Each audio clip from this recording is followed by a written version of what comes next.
Përshëndetje dhe mirë se erdhët në podcastin e radhës të qendrës Alert. Ky podcast po zhvillohet në kuadër të projektit Rinia Aktive për Politika të Qëndrueshme, me mbështetjen e Agjencisë Kombëtare të Rinisë. Kam kënaqësinë sot që të kem të ftuar Enia Hoxha, një aktiviste në qarkun e Elbasanit. Me këtë fjalë do e përmbledhja, por sigurisht që Enia ka një eksperiencë të gjithanshëm. Është një person që ka zgjedhur që të japi një perspektivë për qarkun e Elbasanit, ka zgjedhur që të ketë një qasje edhe të ketë vullnetin për të sjellur një ndryshim siç njëri mund të mendojë edhe mund të perceptojë që kontributi i tij mund të vlejë. Përshëndetje Enia, kënaqësi që të kam. Përshëndetje Kladi, shumë kënaqësi. Për të sjellë një qasje më ndryshe për ligjin për rinin. Është një ligj që ka shumë dimensione, i prek të rinjtë dhe i ndikon drejt për drejt ose në mënyrë indirekte në disa fusha, por edhe me ndryshimet e reja ka sjellur një zgjerim të domenit ku ajo vetë ushtron funksionin, pra në mënyrat edhe në qasjet se si të rinjt ndikojnë, mund të them. Do doja që ta fillonim këtë podcast, këtë diskutim me një pyetje ose më saktë duke hedhur pak dritë në një qasje lokale, pra një perspektivë të vendit ku ti më thënë jeton, kontribon dhe gjithashtu e shikon rinin e ti vetë si një ere, që pse është dashur që të kemi këto ndryshime në ligj. Kledi, dhe njërë shumë faleminderit për ftesën. Është një kënaqësi shumë e madhe për mua që të kem mundësinë të flas për këto tematika, pasi siç edhe ti, unë një pjesë të angazhimit tim ja kam përkushtuar rinisë dhe kontributit në komunitetin ku unë jetoj, specifikisht për ligjin për rinin. Ligji për rinin le të themi ekziston tashmë që në vitin 2019 pas shumë përpjekjesh për ta patur atë të formalizuar më në fund nga shoqëria civile dhe jo vetëm. Por patjetër si le të themi çdo ligj vjen një afat maturimi i cili ka nevojë që të rishikohet dhe pse jo të përmirësohet. Konkretisht ligji për rinin këtë vit ka kaluar le të themi në atë fazën e ndryshimeve dhe ka kaluar edhe le të themi procesin e konsultimit, por kjo ka ardhur për disa faktorë që kanë qenë të bazuar faktor lokal, por edhe në nivel kombëtar gjithashtu që kanë ardhur si rekomandime.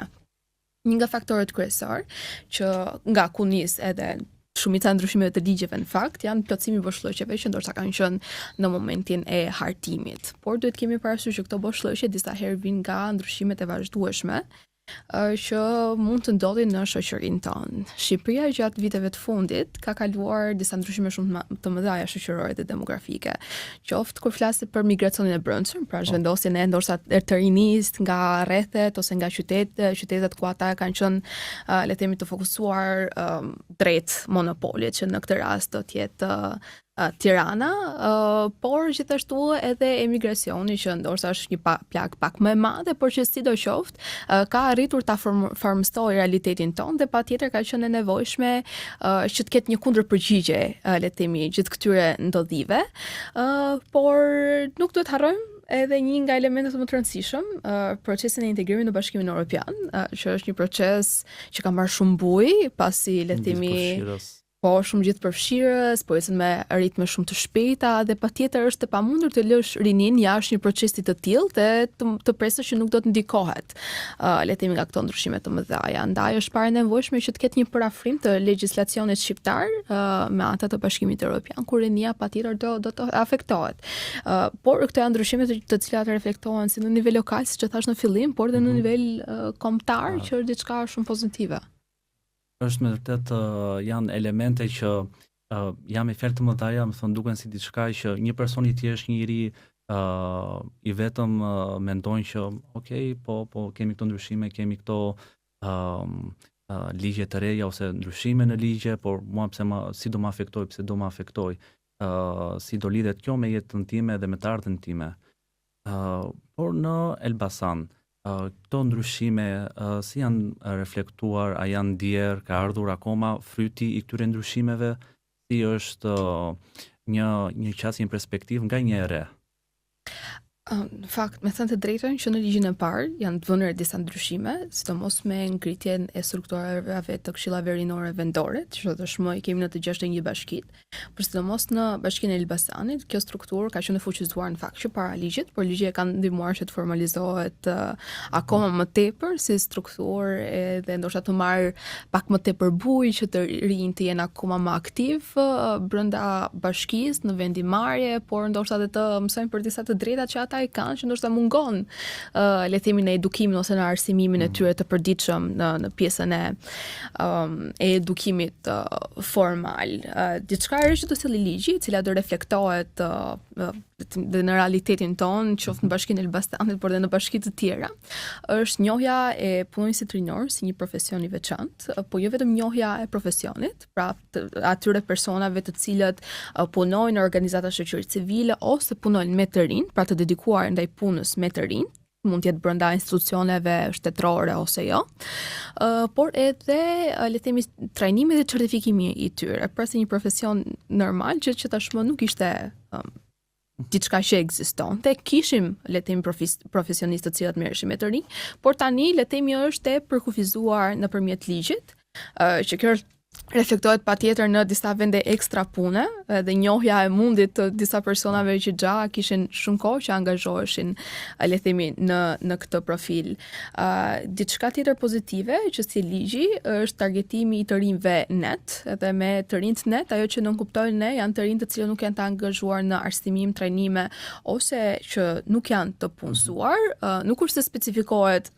le të themi me fjalë të rinjt net në momentin që lexojmë ligjin, por kjo nuk kuptohet nëpërmjet disa praktikave të ndryshme, siç është shtimi i praktikave të punës, trajnimeve që i mundson të rinjve të fitojnë aftësi për të hyrë dhe për të integruar në tregun e punës, por edhe gjithashtu shtimi i fondeve ose më saktë mbështetjes, që kjo është në fakt është ka lidhje midis disa ministrive, suportimi i nismave që vinë nga të rinjt vetë, siç mund të jenë iniciative të ndryshme, startupe që mund nisin, por që kjo do shikohet në vijim në temë se si do të reflektohet. Diçka e mirë që kjo në fakt është në nivel kombëtar, por le të themi fryti i merret në nivel lokal. Është implementimi i garancisë rinore që Shqipëria e ka miratuar para disa viteve, 1-2 viteve. Edhe garancia rinore ka pikërisht me përgatitjen e të rinjve që të jenë pjesë e tregut të punës, pra trajnimin e tyre dhe më pas integrimin e tyre, siç përmenda pak më parë me të rinjt net. Për momentin është në proces pilotimi në disa bashki të vendit, por me shpresën se do të shpërhapet akoma më tepër në një vend në një nivel kombëtar që çdo i rinj të çdo bashkie në Shqipëri të ketë mundësinë të përfitojë prej saj, sepse jo është një nga gjërat më të fryqme dhe produktet më konkrete që mund të marrin. Kam përshtypjen që është thjesht se çdo ligj ka nevojë për kohën e vet të maturohet, të japi produktet, implementohet pasi janë hallka të shumta që përfshihen. Pavarësisht se është thjesht një shkrim, është një zezë mbi të bardhë,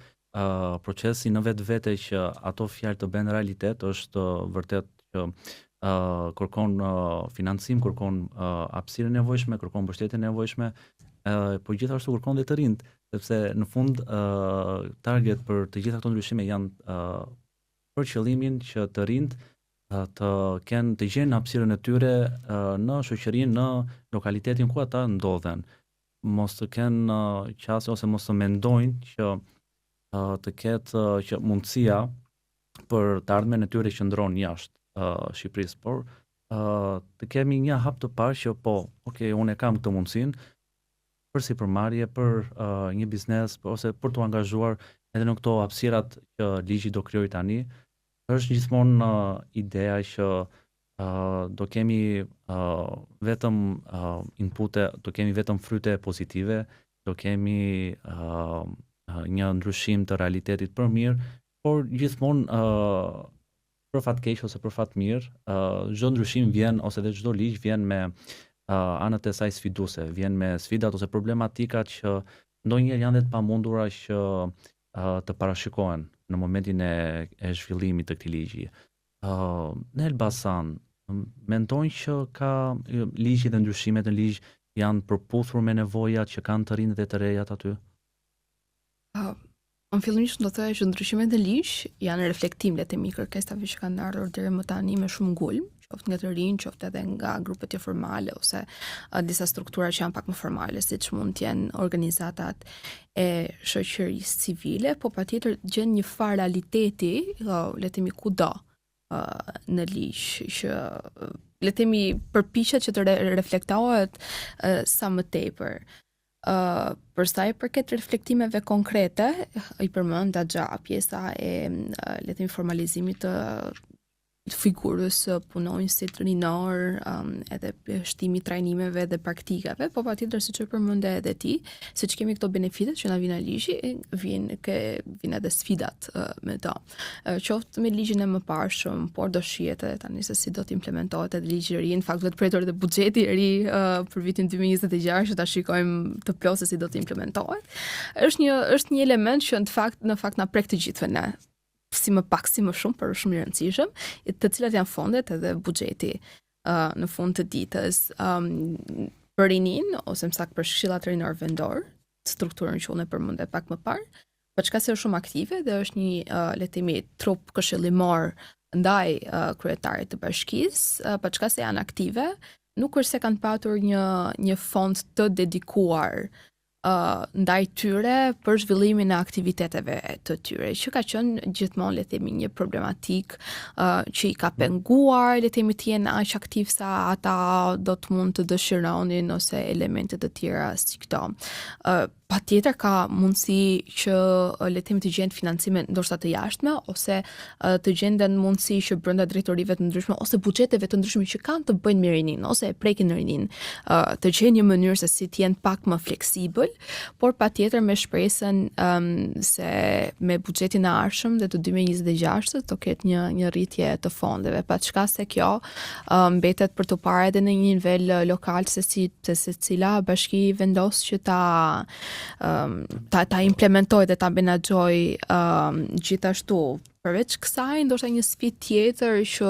varion sërish, nuk mund të flas për gjitha bashkitë, mund të flas ndoshta për Elbasanin. Situata në Elbasan, le të them siç e thash, duke qenë se ka një trashëgimi pak më të gjatë me këshillat rinor vendor dhe më të rinj me angazhimin e tyre, le të them mund të ketë disa avantazhe, në qoftë se mund t'i quaj, që është ose eksperjenca është gjithmonë një plus për secilin. Dhe ka patur të rinj që në mënyrë vullnetare kanë le të themi kanë dalë si lidera për t'i drejtuar këto grupime, por edhe të rinj të cilët nuk kanë qenë të angazhuar për ata gjenë një mënyrë se si t'i angazhojnë ata. Por jo detyrimisht vetëm të rinj vullnetar që kanë dalë nga këto grupime, por edhe persona të përsjedhur, le të themi brenda strukturës së bashkisë për ta drejtuar, pra si koordinator të këshillit rinor vendor, por që jo gjithmonë mund të jetë ky realiteti, ndoshta në bashkime të vogla ku kapacitetet janë edhe më të ulta, mund të shohim ndoshta disa herë disa mbivendosje të detyrave që nuk është asgjë e keqe patjetër në fund të ditës, sepse kjo tregon që gjithsesi bashkia ka vullnetin që të përcaktojë një person që të merret me çështjet rinore, por një pikë pyetje disa herë që le të themi sa i trajnuar është ky person për çështjet rinore, ose sa kohë ka që të merret me çështjet rinore në momentin që duhet për shembull të merret me çështje sociale ose të mbulojë disa fusha të tjera. Por që sidoqoftë unë shikoj si shprehje të vullnetit të mirë për ta përfshirë dhe sferën e rinis në le të themi në agjendën e përditshmërisë së tyre. Pak më lart përmend edhe pjesën që po reflektimet edhe ndryshimet në ligj janë vullneti i të rinjve që janë përfshirë, kanë dashur, kanë menduar që duhet bërë një ndryshim, kanë menduar që ka një problematikë dhe duhet reflektuar në ligj. Në mendimin tënd, duke përfshirë dhe eksperiencën pasi ti vetë ke qenë edhe pjesë e Këshillit Vendor i Nord për Bashkinë e Elbasanit, sa të përfshirë janë të rinjt në proceset vendimarrëse, sidomos duke patur dhe fokus ndryshimet për ligjin për rinin? Ka disa struktura ose disa mënyra se si të rinjt mund të përfshihen, nëse do flasim në terma teorik në fillim. Fillimisht janë këshillat rinor vendor, këto struktura që u përmendën kaq shumë deri më tani, por që realisht është një nga mënyrat më të drejtë për drejta se si të rinjt mund të angazhohen. Në mënyrë, siç e thash, një herë të drejtë për drejtë, direkte, të ketë një farë ndikimi si trup këshillimor pranë kryetarit të bashkisë, por për ata të rinj të cilët ndoshta nuk e kanë mundësinë që le të themi të arrijnë të bëjnë pjesë e kësaj strukture, ekzistojnë mënyra të tjera, siç mund të jetë konsultimet publike edhe buxhetimi me pjesëmarrje, që le të themi janë ligjërisht të detyrueshme që të kryhen për çdo lloj procesi që duhet kalojë ose çdo lloj miratimi politike, le themi, ose ndryshimi që duhet të ndodhë, duhet të kalojë edhe ky proces, kështu që është një mënyrë shumë e mirë se si të rinjt mund të zgjedhin që të bëjnë pjesë e vendimarrjes duke shtruar kërkesat e tyre. Por ka edhe një mënyrë të tretë që është akoma, le të themi, më efektive dhe është angazhimi si këshilltar bashkiak. Në fakt në zgjedhjet e fundit kemi parë që në listat për këshilltar bashkiak është rritur numri i të rinjve që kanë pjesë të listave, por gjithashtu edhe numri i të rinjve të përzgjedhur për të qenë këshilltar bashkiak. Në fakt ne në Bashkinë e Elbasanit kemi raste të tilla, ku të rinj janë bërë pjesë tashmë e këshillit bashkiak të qytetit dhe tashmë ngrenë zërin problematikat rinore dhe shërben edhe si koordinator për çështjet e rinjës, që është gjë shumë pozitive sepse është ndryshe në momentin kur ti ke një të ri që përfaqësoj të rinj, dhe është ndryshe kur ti ke të përcaktuar dikë tjetër që ndoshta nuk mund të jetë 100% pjesë e botës së të rinjve për t'i përfaqësuar ata. Kështu që ne të paktën për Bashkinë e Elbasanit shikojmë si gjë shumë pozitive, edhe me shpresën që ndoshta në zgjedhjet e ardhshme do ketë akoma më tepër të rinj të cilët do jenë të motivuar që të duan të bëhen pjesë e këtyre strukturave. Po përveç se këtyre tre mënyrave që unë përmenda, ka dhe mënyrat e tjera, patjetër advokimi është një nga mënyrat më të hapura se si të rinjt mund të bëhen pjesë. Nuk është e thënë që një njerëz ose një qytetar në përgjithësi të presë për një ditë specifike kur të bëhet konsultimi publik, buxhetimi me pjesëmarrje ose të duhet në thonjza të luftoj për një vend në këto struktura, por që mund të advokoj, mund ngrej zërin, mund të kontaktoj autoritetet, qoftë nëpërmjet websajteve apo thjesht le të themi duke bërë peticione ose thjesht duke u grumbulluar dhe angazhuar me të rinj të tjerë ose me qytetarë të tjerë brenda bashkisë. To besoj janë edhe mësime të mësuara nga vetë ty, pasi besoj shumë persona që janë duke të dëgjuar për të parë edhe thonë ok, kemi një person që është në Elbasani edhe janë kurios që të dinë vërtet ok, unë dua të përfshihem, por realisht si mund të kem një përfshirje eficiente, pra se si unë mund të bëj të sjell një problematik që të dëgjojmë nga dikush edhe të sjell një ndryshim ose të paktën të nis ndryshimin për atë çështje, ose vërtet që të kem një kazus që ndikon jo domosdoshmërisht një person, por një komunitet ose edhe një bashkëtesë më të gjerë. Pra si është që të jesh një aktiviste e devotshme ose të ndryshë një aktiviste që ka gjetur ose i ka bërë vend zërit të vet që të sjelli ose të dëgjohet. Pra një aktiviste në Elbasan që të ketë hapësirën e saj që të dëgjohet për ato problematika që i mendon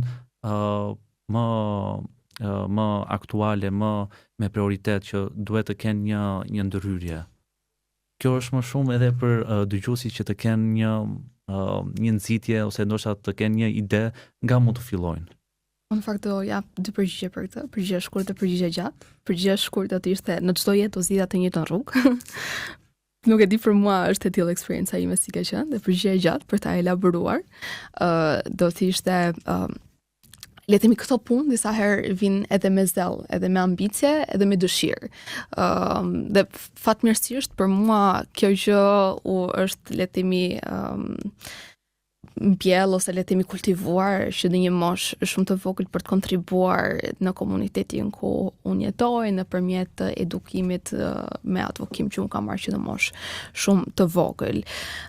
Por unë jam shumë në dijeni që ekziston një pjesë e mirë e rinisë, të cilët nuk i dinë që ekzistojnë këto mundësi që ndoshta unë mund t'i kem përdorur që në moshë më të vogël, ndaj unë përpiqem që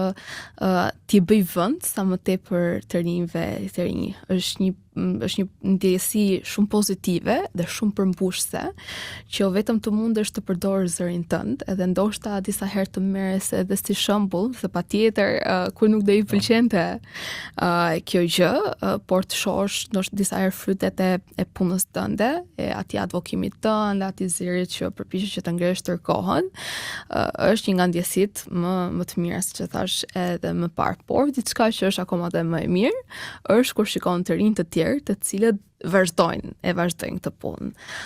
për të cilën janë shumë e lumtur. Elbasani është njohur në fakt, sidomos në vitet e fundit, që ka patur një rini aktive, që për të cilën më bëhet shumë shefi, pasi kjo tregon që unë nuk jam e vetme, le të themi, në këtë rrugtimin tim si aktiviste që përpiqem që të sjell ndryshim ose përpiqem të kontribuoj pozitivisht në komunitetin ku unë jetoj, por e di që ka edhe disa enja të tjera, nëse mund ta them në mënyrë të tillë, të rinj të tjerë të cilët janë të angazhuar, të rinj të tjerë të cilët kanë një perspektivë dhe një qasje pozitive për bashkinë, për vendin tonë, jo vetëm në një kontekst lokal, por edhe më gjerë se aq, të cilët kanë vullnetin për të kontribuar dhe kanë vullnetin për të sjellë ndryshim me kokën lart, edhe me një dëshirë aq të madhe, saqë është shumë disa herë shumë prekste kur e shikon, sidomos në ditët e sotme kur kalojmë një periudhë pak më të vështirë emigracionit të rinjve, largimit të tyre, përshtypjet e lufta vlera dhe antivlera. Eksakte, dhe kjo edhe është shumë e rëndësishme. Disa herë unë i them, le të themi, në momentin që un kam këto takimet me të rinjt, i them shiko, kapeni me thonj atë që keni, mos e lëshoni, se është realisht është aq e thjeshtë të rrshkas nga duart ajo që aq ti ke ndërtuar aq gjatë, ndaj kurse që është duke e dëgjuar dhe këtë podcast, do i qoftë nga Elbasani, qoftë nga ndonjë bashki tjetër, në çfarë lloj niveli që ata janë të angazhuar, do i motivoja patjetër që të hidhin hapin e parë të paktën. Se disa gjëra janë me prova. Ndoshta aktivizmin, ndoshta nuk mund bëj për çdo kënd, sepse dikush mund të jetë pak më introvert, dikush më ekstrovert, edhe le të themi është fiks kjo gjë, por unë i sugjeroja të gjithë provoje, se pa e provuar një herë, nuk e si ta dish nëse ty të përshtatet apo jo. Pa çka se bindja ime është se secili brenda ti duhet ta përdorë atë zërin e aktivizmit dhe atë zërin e advokuesit. Po ndoshta për personat edhe ndoshta edhe për vajzat e reja që thonë ose që mund të mendojnë që unë vet nuk e si dot ose nuk do më dëgjohet zëri. Çka ka qenë një element që ti ke thyer akullin edhe e ke marrë vendimin që unë do përfshihem, do jap kontributin tim, edhe pjesa tjetër pastaj do jetë si do shkruhet historia. Kjo ka ardhur në momentin që unë jam angazhuar në fakt edhe me disa organizata të tjera shoqërie civile kur unë kam qenë më vogël, por që një breakthrough moment, siç thuhet në gjuhën angleze, pra një moment ku ka bërë atë boomin brenda meje, ka qenë edhe angazhimi me Këshillin Vendor. So aty kuptova që ka disa mekanizma që edhe pse në pamje të parë mund të duken pak formal, në realitet janë disa mundësi shumë të mira për të rinj që ata të angazhohen dhe të ngrenë zërin, Për mua ka qenë një moment që unë kam kuptuar shiko se sa do e vogël që mund të jesh, qoftë në moshë, qoftë edhe le të themi në impakt, ekziston gjithmonë një mënyrë që të angazhohesh, edhe një mënyrë që ti të dëgjohesh, edhe ti hapësh vetes vendin tënd. Por do thoya që të qenurit vajzë në një shoqëri si kjo e sotmja nuk përbën as pak problem. Fatmirësisht, le të themi, Shqipëria le të themi ka kaluar deri në një farë mënyrë këto barriera gjinore që kanë ekzistuar, ndaj është e mira që secili prej nesh të kontrollojë ose mëse të përpiqet të kërkojë atë gjë që do i bëj bum brenda vetes së tyre. Pavarësisht se ndoshta mund të zhvendoset fokusi, por në fundit dhe projekti është një hapësirë, është një shkëndij që çdo i ri dhe e re të në çdo lloj moshe që të jetë t'i lindi një ide, t'i lindi një dëshirë që unë ndoshta po e filloj në këtë rrugë ose po ndjek këtë hap. Edhe kam përshtypjen që edhe në mënyrë indirekte një shembull duhet që të ketë hapësirën e vet edhe japi një mesazh, sidomos se vërtet Tirana është një qytet shumë i populluar, por gjithmonë qytetet e tjera, si në rastin e Elbasanit, kanë nevojë për një vendali, kanë nevojë për një person që i di si është jetosh në Elbasan, e di si është jetesa atje, e di se çfarë sfida kanë të rinj, që vërtet të ndjen ose këshilla që vjen të jetë vërtet e bazuar. Edhe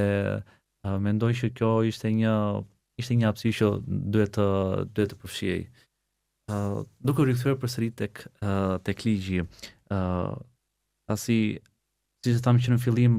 efektet edhe ndikimi i saj është i gjithanshëm edhe në shumë fusha ku vetë rinjt jetojnë në përditshmërinë e tyre. Në mundësinë për një sipërmarrje, në mundësinë që të kemi të rinj, që të jenë sipërmarrës të rinj. Ky ligj sa hapësira reale mendojnë që mund të krijojnë në Elbasan? Për fatin tonë të mirë në Elbasan, ne kemi gjatë disa qendra trajnimi që i ofrojnë të rinjve, le të themi ti pajisin me aftësi të ndryshme, qoftë të zanatit, e thënë pak ndoshta në gjuhën e përditshmërisë, po aftësi që ata realisht i duhen për t'i implementuar në punën e tyre, le të themi në një të ardhmë të afërt. Gjë e mirë është që qoftë me ligjin e ri, por edhe nëpërmjet ministrive të tjera të linjës, të ketë financime, le të themi të ketë grante të dedikuara për të rinjt, jo detyrimisht për të rinj, por le të themi ndaj iniciativave ose startupeve të reja që ata të suportohen për të nisur biznesin e tyre ose ta sillin le të themi idenë e tyre në realitet, por ajo që ndodh disa herë është që ndoshta të rinjt nuk janë aq të interesuar ose ka mungesë informacioni, gjë me të cilën patjetër duhet punuar, por duhet edhe është e dyhanshme dhe ndoshta duhet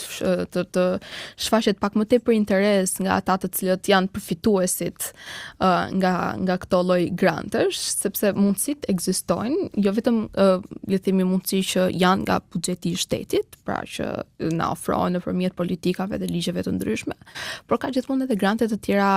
le të themi të huaja nga Bashkimi Evropian, të cilat mund të suportojnë. Pra nuk është të thënë që ti një grant që është patjetër vetëm nga një entitet, mund të tregosh pak i zgjuar edhe të marrësh nga disa të ndryshme. Ka patur raste të tilla që grupe informale ose formale rinore kanë përfituar? Po, ka patur, më tepër kanë qenë të rinj të cilët kanë qenë në fushën e agrikulturës. Më së tepëri, paktën flasin për Elbasanin, se dhe Elbasanin përpos industrisë që i ka ngelur ndoshta nami pak më tepër, ka të zhvilluar edhe bujqësinë, sepse është një qark i madh, me thënë të drejtën, edhe le të themi edhe relievi ynë është fushor, kështu që është shumë, le të themi, ka shumë avantazhe për pjesën e bujqësisë, kështu që ka pasur më tepër të rinj fermer, të cilët kanë përfituar nga këto grante, të cilët kanë qenë edhe të lidhura me Ministrinë e Bujqësisë. Por që tashmë ka patur një rritje edhe të grupimeve rinore të cilat janë aktive në Bashkinë e Elbasanit, me shpresën se do rriten akoma më tepër, dhe kjo vjen si gjë pozitive, pasi tashmë ligji për rini i njeh këto grupe rinore si grupime të cilat mund të përfitojnë nga fondet e tyre, se nëse më përpara nuk njiheshin, pra kishte le të themi disa ngërçe të vogla që ti duhet ishte njohur formalisht që të përfitoje fonde edhe grante. Tashmë kjo situatë ka ndryshuar, edhe në qoftë se ti je njëri i cili je interesuar që të aplikosh për një grant ose ke një idenë tënde të cilën do ta sillësh realitet, mjafton të grupohesh me disa të rinj të tjerë. Këtë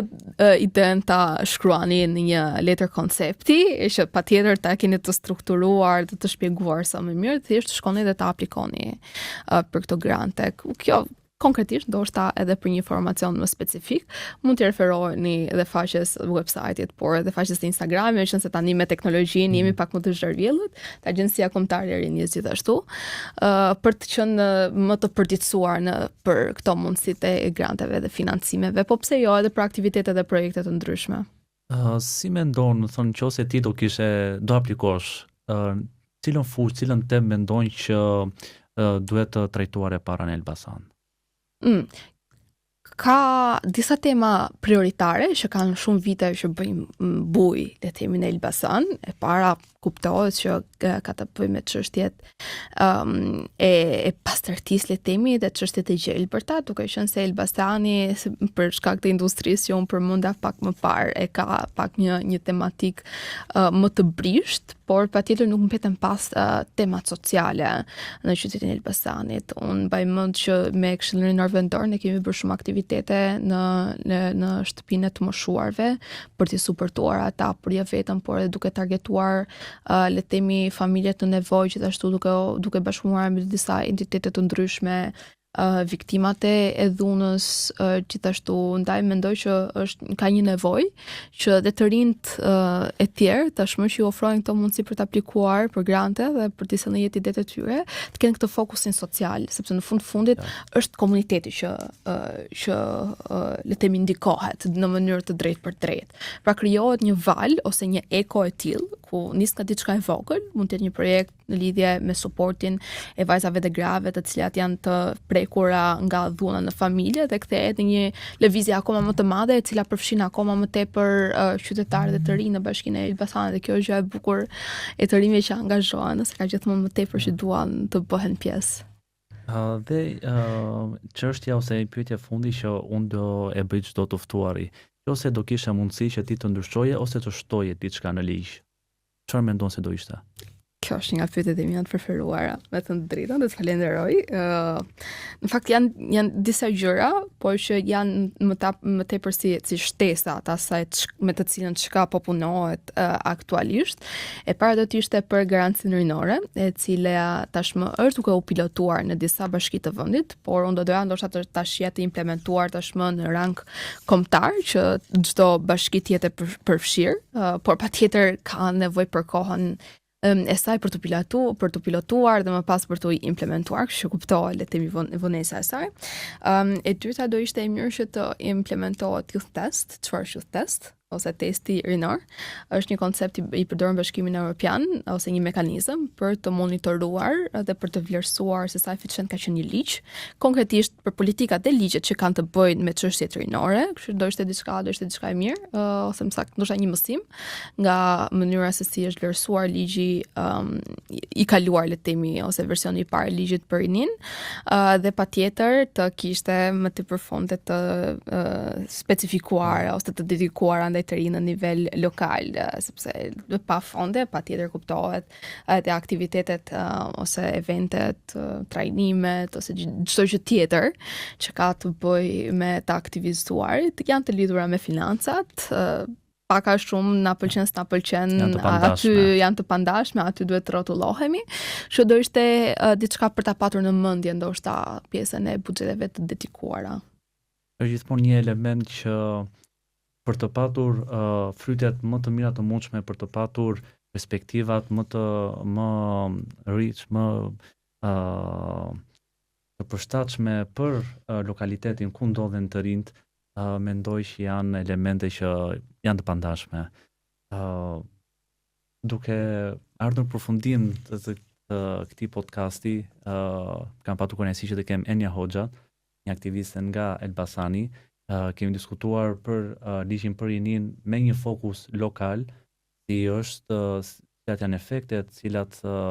janë të mirat, ku janë sfidat që shndrojnë për të ligj në Elbasan. Falenderoj Enjan, edhe ju ftoj që të na ndiqni në rrjetet tona sociale, Facebook, Instagram, LinkedIn, X dhe YouTube për më shumë. Edhe një fjalë përmbysese nga e ftuara. Kledi të falenderoj për hapësirën edhe mundësinë që më dej që të flas jo vetëm për këto ndryshime të reja pozitive, por edhe të çoj mesazhe për sa i përket rinin. Dhe doja që të jepja edhe një mesazh të fundit, e cila do ishte të jeni sa më aktiv në komunitetet tuaja, pasi vetëm në këtë lloj mënyre do të arrijnë të shikoni ndryshimet, sepse shumë e thjeshtë që ne të flasim